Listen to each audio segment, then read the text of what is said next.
Welcome to Zero2Linux, where I will show you how to go from basic computer skills to using Linux. In the first tutorial, we installed the Ubuntu Linux distribution in a VirtualBox virtual machine. This tutorial covers restarting the virtual machine and basic navigation in Ubuntu. So the first thing is bring up VirtualBox, highlight the Ubuntu profile, and click the green Start arrow. This will boot the virtual machine. The boot process will take a few moments, and you'll see some messages scroll across the screen.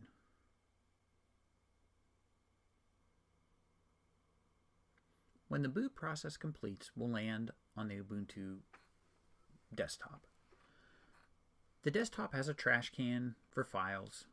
On the left-hand side, icons for some commonly used applications, and at the bottom, an applications menu that if you click will bring up a screen with many more applications. In future tutorials, we'll talk about some of these. For the moment, I'm just going to click that to close it. And I'm going to go up and click on the Firefox web browser icon. So this is very similar to working in Windows or Mac OS, where you can click on icons to bring up applications. So for example, in Firefox, the first time you launch it, you'll get a tab with information from the Mozilla Foundation about Firefox. You can open new tabs, type in a query to the search box, and for example, find the Zero2Linux YouTube channel. To close the application, just click on the red X in the upper right corner. Firefox warns us that we're closing multiple tabs. We'll just hit Close Tabs to shut it down. I'm going to bring back the Show Applications screen, and I'm going to search for Update. And you'll find this icon for the software updater.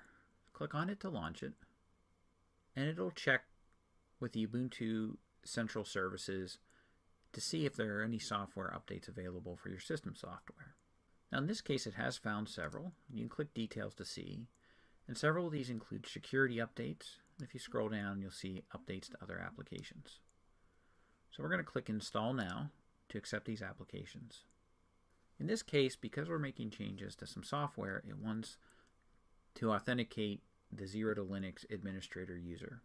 So here we have to use the password that we set when we created the user in the first tutorial. Once authenticated, the software update process will proceed. Depending on the number of updates and the size of the update, this can take just a few moments to quite a few minutes. Depending on what was updated, you may be prompted to restart. So we'll click Restart Now, which will reboot the virtual machine.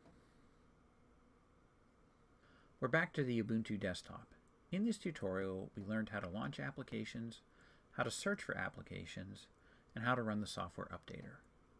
The last thing I want to show you is how to use VirtualBox to freeze the state of the virtual machine so that we don't have to reboot it at the beginning of the next tutorial. So instead of going to the Power menu and choosing the virtual power button on the computer, which would then prompt us to shut down, what I'm going to do is I'm just going to click the red X on the Mac OS window. So this would be very similar on Microsoft Windows.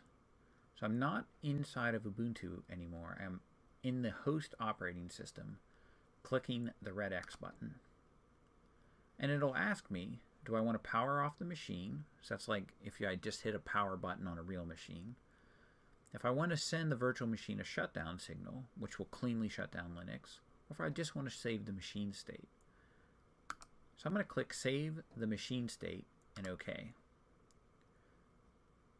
So what this will do, it'll take a few moments. It's going to capture some information that VirtualBox needs so that next time we'll be able to resume the virtual machine right where we left off. Please leave suggestions for future topics in the comments below.